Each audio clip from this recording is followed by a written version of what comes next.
ನಮಸ್ಕಾರ ವೀಕ್ಷಕರೇ, ರಾಮಿ ರೆಸಿಪೀಸ್ಗೆ ನಿಮಗೆಲ್ಲರಿಗೂ ಸ್ವಾಗತ. ನಾನಿವತ್ತು ತುಂಬ ಸಿಂಪಲ್ ಆದಂಥ ಒಂದು ಎಗ್ ರೈಸ್ ರೆಸಿಪಿನ ಮಾಡಿ ತೋರಿಸ್ತಿದ್ದೀನಿ. ತುಂಬ ರುಚಿಯಾಗಿರುತ್ತೆ. ಹಾಗೆ ಕೇವಲ 10 ನಿಮಿಷದಲ್ಲಿ ಮಾಡ್ಕೋಬೋದು. ಸಮಯ ಜಾಸ್ತಿ ಇಲ್ಲ ನಮ್ಮ ಹತ್ರ ಅಂದಾಗ ಈ ರೆಸಿಪಿನ ಒಂದ್ಸರಿ ಟ್ರೈ ಮಾಡಿ ನೋಡಿ.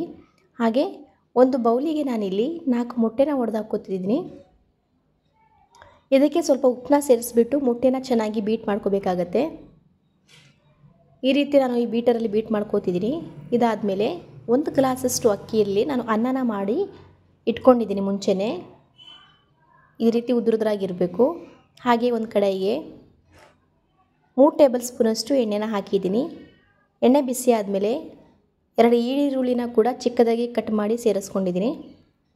ಹಾಗೆ 1 ಟೇಬಲ್ ಸ್ಪೂನಷ್ಟು ಶುಂಠಿ ಬೆಳ್ಳುಳ್ಳಿ ಪೇಸ್ಟು, ಸ್ವಲ್ಪ ಅರಿಶಿಣದ ಪುಡಿ, ಅಚ್ಕಾರದ ಪುಡಿ, ಗರಂ ಮಸಾಲ, ಧನಿಯಾ ಪೌಡ್ರು ಇದೆಲ್ಲ ಸೇರಿಸಾದ್ಮೇಲೆ ರುಚಿಗೆ ತಕ್ಕಷ್ಟು ಉಪ್ಪು ಕೂಡ ಸೇರಿಸಿದ್ದೀನಿ. ಹಾಗೆ ನೀಟಾಗಿ ಕಲಿಸ್ಬೇಕಾಗತ್ತೆ ಇದನ್ನು.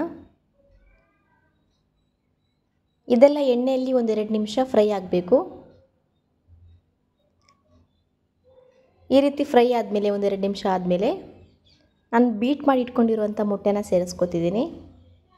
ಮೊಟ್ಟೆನ ಸೇರಿಸಬೇಕಾದ್ರೆ ಕಂಟಿನ್ಯೂಸ್ ಆಗಿ ಈ ರೀತಿ ಕೈ ಆಡಿಸ್ತೀರಿ. ನೋಡಿ, ಇವಾಗ ಇದು ಎಗ್ ಬುರ್ಜಿ ಥರ ರೆಡಿಯಾಗಿದೆ. ಇವಾಗ ಇದಕ್ಕೆ ಸ್ವಲ್ಪ ಸೋಯಾ ಸಾಸ್ನ ಹಾಕ್ತಿದ್ದೀನಿ. ಹಾಗೆ ಮಾಡಿಟ್ಕೊಂಡಿರುವಂಥ ಅನ್ನನ ಹಾಕಿ ಚೆನ್ನಾಗಿ ಕಲಸ್ಕೋಬೇಕು. ಇದನ್ನು